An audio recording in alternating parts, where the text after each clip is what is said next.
જો તમે બીમાર પડ્યા હો તો સુરત સિવિલમાં સારવાર માટે જતા પહેલા ચેતજો, કારણ કે સુરત સિવિલમાં તમે બીમાર પડવાની સાથે ઘાયલ પણ થઈ શકો છો.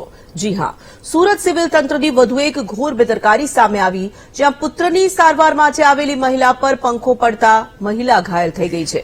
સિવિલમાં પુત્રની સારવાર માટે આવેલી મહિલાના માથા પર અચાનક પંખો પડવાની ઘટના બની, જેને લઈને મહિલાને માથાના ભાગે ઈજા થતા મહિલાને ખુદ દર્દી તરીકે સિવિલમાં દાખલ થવું પડ્યું. સિવિલ તંત્રના વાંકે છતના પંખા લટકતું મોત બની રહ્યા છે. તેવામાં ઘટના બાદ હોસ્પિટલ તંત્રએ હોસ્પિટલના તમામ પંખા ચેક કરવાનો આદેશ આપ્યો છે. સંવાદદાતા નિર્મલ પટેલ જોડાયા છે. નિર્મલ, જે રીતે સુરત સિવિલનો આખો આ મામલો સામે આવી રહ્યો છે, સૌથી પહેલા તો વિગતવાર જાણવા માંગીશું કે આખી આ જે દુર્ઘટના સર્જાઈ તે કેવી રીતે સર્જાઈ છે.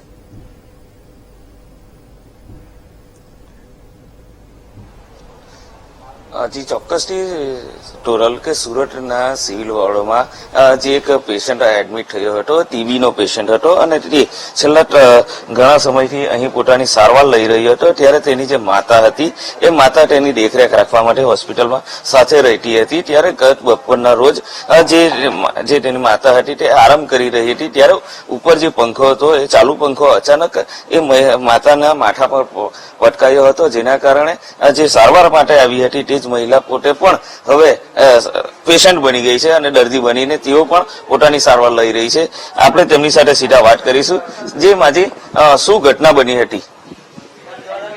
આ બપોરે અમે જમીને મારા છોકરા જોડે ખાલી પલંગ હતો એના પર જરાક આરામ કરી રહી હતી, એટલે બપોરના 3 વાગ્યાનો સમય થયો એટલે પંખો મારા માથા પર સીધો આવીને પડી ગયો અને મને લોહી નીકળી ગયું અને ઘણું લોહી વહી ગયું ને મને તરત ડાક્ટરે સારવાર બી આપી દીધી, મલમ પટ્ટી પણ કરી દીધી મને.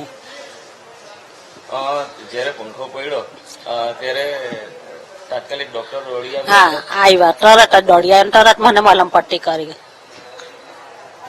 જે ચોક્કસથી કે જે પ્રમાણે જે માતા હતી તે અહીં બેડ પર આરામ કરી રહી હતી અને આરામ કરી રહી હતી તે દરમિયાન 3 વાગ્યાની આસપાસ જે પંખો ચાલુ પંખો હતો એ પંખો તાત્કાલિક જે પંખો હતો એ મહિલાના માથા પર પડ્યો હતો, જેના કારણે જે માતા જે સારવાર દેખરેખ માટે આવી હતી તે પણ હાલ તો પેશન્ટ બની ગઈ છે. સિવિલ તંત્ર દ્વારા તાત્કાલિક આ બનાવની ઘટનાની જાણ થતાં જ જે સિવિલના દરેક પંખા હોય છે તે પંખા ચકાસવાનો પણ આદેશ આપી દેવામાં આવ્યો છે અને હાલ તેમના જે ટેકનિશિયનો છે તે તમામ પંખાઓ હાલ ચેક કરી રહ્યા છે. જી ટોરલ. ધન્યવાદ નિર્મલ, તમામ જાણકારી માટે. તો સિવિલ તંત્રની વધુ એક ઘોર બેદરકારીનો કિસ્સો સામે આવી રહ્યો છે. પુત્રની સારવાર માટે પહોંચેલી મહિલા પર પંખો પડતા મહિલા પોતે પણ ઘાયલ થઈ.